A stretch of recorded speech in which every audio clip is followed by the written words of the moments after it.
Okay, y'all, we are back in the kitchen, and you know that plenty a good meal starts with a pound of ground round in a cast iron skillet. That is our go-to around here, right? And if I can do it all in one skillet, that's even better.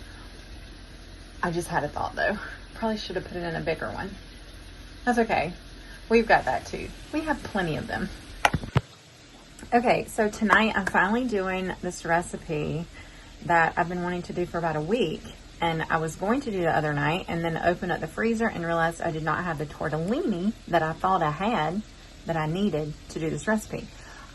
So I'm actually kind of, as I say, frying by the heat of my pans with this one. I'm just kind of concocting a little bit, but I really don't think we're going to go wrong.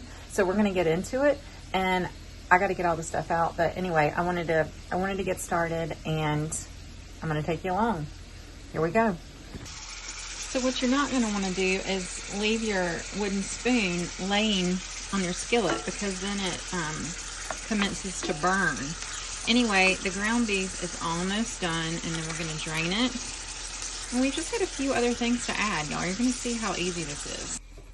Okay, I prefer to drain my ground beef like this with the lid. I know everybody has a different way. Some people use spoons. Some people use, my mom used to have one of those little, it was like this plastic thing that had holes in it, and it was like halfway the size of half of the pot or whatever. But anyway, I haven't seen one of those in years. Okay, so this is what I'm going to do. I like to put in a little bowl that I can let a dog lick later because they like it. Anyway, I did decide that I am going to use my bigger, this is the 12-inch Stargazer.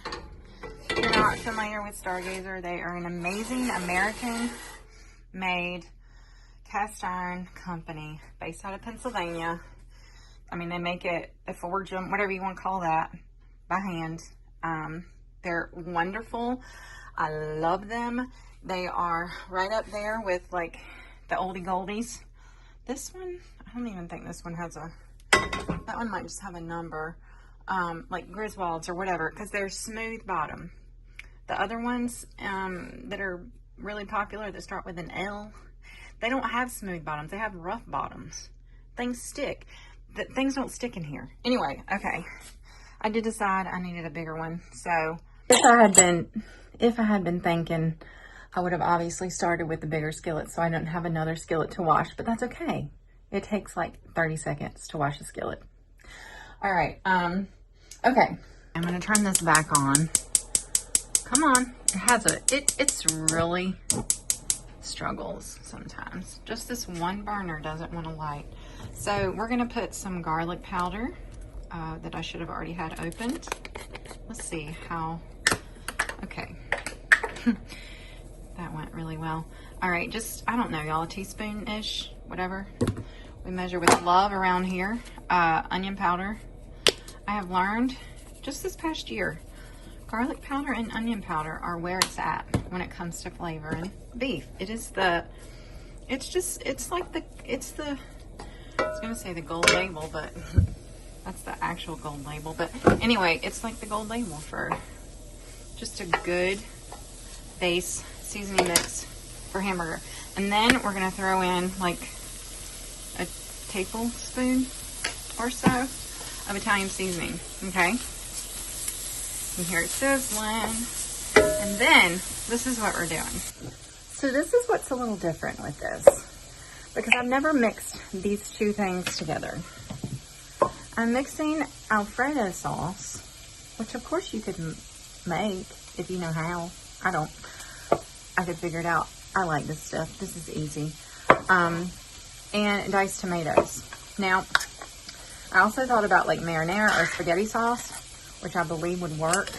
I don't have any, but I do have this. So this is what we're going with.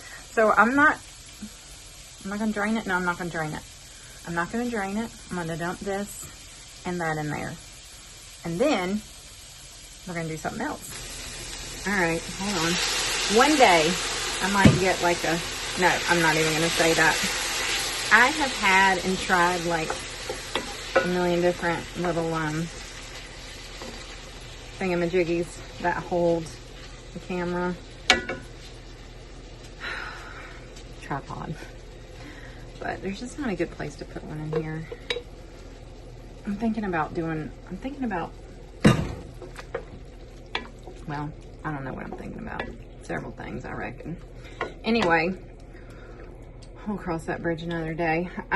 Okay, so let me show you. We got this. Okay, see? It's like a tomato. It's like a creamy tomato base. Kind of.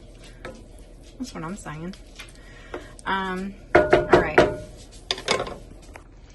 And then finally, to top it off, I'm going to put in about a half a cup-ish, I don't know, something like that, of, well, that's half and half. I wanted to use whipping cream, but lo and behold, my whipping cream went bad on me. It's been in there too long. So, half and half it is. All right. Okay. I think it needs some salt, a little salt, never hurt nobody, and some pepper. Gonna let it simmer down. Okay, that's been simmering. Now we're gonna put our tortellini in. It's like 20 ounces, something like that. These are frozen. So it might take them a little longer to get done and get did, but doesn't matter. It won't take them long. Now I'm going to cover them and let them simmer. Some words are so hard for me. We're gonna let them do their thing. That's what we're gonna do. And here you have it, y'all. It's really good. I mean, it's really, really good. I was gonna actually put some mozzarella cheese on it. You could. I will. Maybe I will. Hold on. Okay. I mean, I have a whole bag that needs to be used because it's been in there a while and I haven't put, that's a weird angle. Hey. So I'm just gonna put this on here and then I think I'm just gonna pop it under the broiler for a second. Won't take long. This is very heavy though. I mean like super heavy.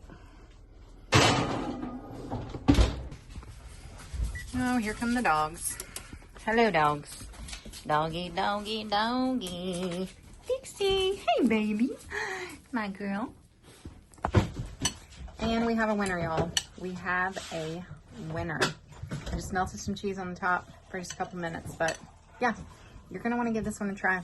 All right, happy cooking, happy eating, all the happy things.